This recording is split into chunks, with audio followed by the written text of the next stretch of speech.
আসসালামু আলাইকুম বন্ধুরা, সবাইকে সিস্টার্স কিচেনে স্বাগতম। আজকে আমরা কচু শাক রান্না করব, তো দেখতে থাকুন। কচুগুলো ভালো করে কেটে নিয়েছি, চুলায় কড়াইটা বসিয়ে নিয়েছি। এখন আমরা ধুয়ে নেওয়া কচু শাকগুলো দিয়ে দিব।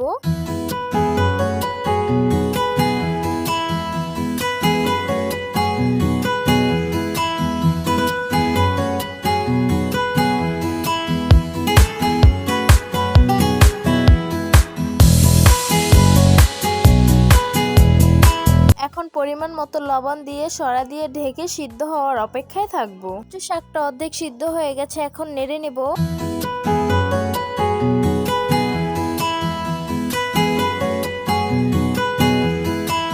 কচু শাক সিদ্ধ হয়ে গেছে, এখন নামিয়ে ঝরা দিয়ে নিব।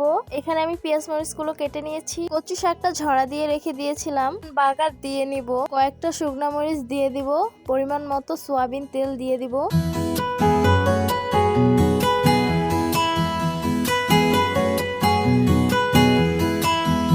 মরিচগুলো ভেজে নিয়েছি, এখন কেটে রাখা রসুনগুলো দিয়ে দিব। এখন কালো জিরে দিয়ে দিব।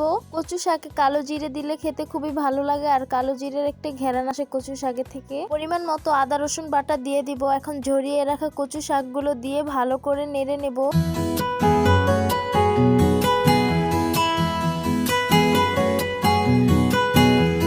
এখন গোটা চারেক কাঁচামরিচ দিয়ে দিব, একটা তেজপাতা দিয়ে দিব ঘেরানোর জন্য, পেঁয়াজ কুচি দিয়ে দিব। তারপর ভালো করে নেড়ে মিশিয়ে নিব।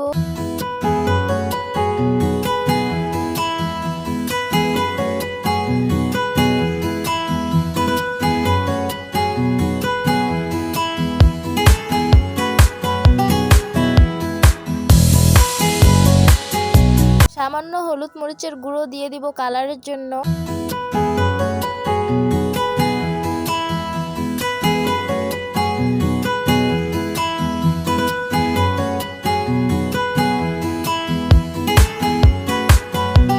কচু শাকগুলো ভাজা ভাজা করে নিয়েছি, এখন নামিয়ে পরিবেশন করে নিব। তো গরম গরম কচু শাক পরিবেশন করে নিলাম। দেখতে খুবই সুন্দর লাগছে। আর কার কার কচু শাক খেতে পছন্দ কমেন্ট করে জানাবেন অবশ্যই। কচু শাক ইলিশ মাছ দিয়ে রান্না করলে খেতে খুবই ভালো লাগে। কচু শাক আজকে ইলিশ মাছ ছাড়াই রান্না করলাম, আরেকদিন ইলিশ মাছ দিয়ে রান্না করব, সেটা আপনাদের দেখাবো। ততদিন আপনারা অপেক্ষায় থাকবেন কচু শাক দিয়ে ইলিশ মাছ রান্না।